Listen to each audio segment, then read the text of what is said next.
Hi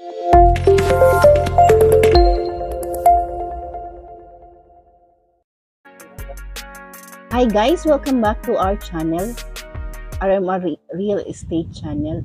Today, we're going to feature another house and lot tour sa Tanza, Cavite. Ito ang tinatawag na Newville Townhouse sa Tanza, Cavite. Ito ay may lot area na 52 square meter and floor area na 56.60 square meter.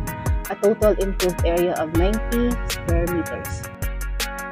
Ang Newville Townhouse ay developed by Durabile Realty Corporation. So if you happen na nag-tripping po kayo sa Elliston Place, Hamilton Residences, same po ang developer nito. So today, nandito tayo sa Tanza to feature another project of Durabile. Ito po yung Newville Townhouse. So before that,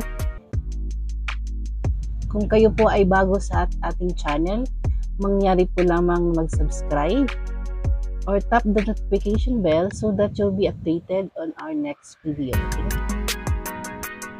Now, this is the model unit, a street regular. Papasukin po natin to see its features. And ito po ay may lot area na 52 square meter as I mentioned earlier. Floor area na 60.40 square meter and a total improved area of 90 square meters. So let's get inside the model unit. So itong nakikita nyo ay parking space, and then this one, ang lot na to ay 4 extra lot. This is the corner area. And ito ay pwede nyo gamiting expansion kung may time na kayo, ay may pera na kayo sa susunod. And then kung wala pa, it can be used as a garden. So let's get inside the house. Dito po sa loob, makikita po natin yung turnover. We have a ceramic tiles by 30 by 30, and makikita nyo naman po, very wide yung mga windows natin, even doon po sa may countertop na lababo po natin. And also, syempre, nakikita nyo, naka-white painted na po tayo. So, yan. Bali, yung window niya po talaga is white. Pag ang unit po natin nakuha, at ito naman po yung ating toilet and bath sa ground floor.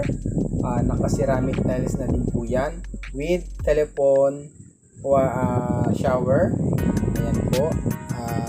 Kompleto na po yan.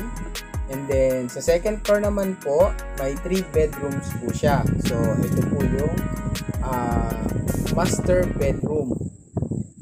Meron na rin po yung naka-vinyl tiles. Ito naman po yung second bedroom. At the second floor, lahat po ng kwarto na to, makikita natin na meron na po siyang built-in abang para po sa aircon.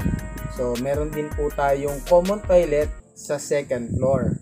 So may tiles na rin po siya, may telephone shower na din po. So ayan po yung actual turnover natin sa unit na to. For more details po regarding po sa property na ito, please check the description box below.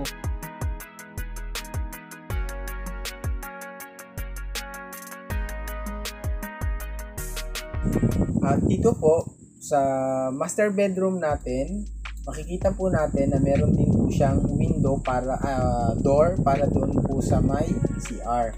So ayan po yung pinaka hallway natin, yung papunta po sa 2 bedrooms and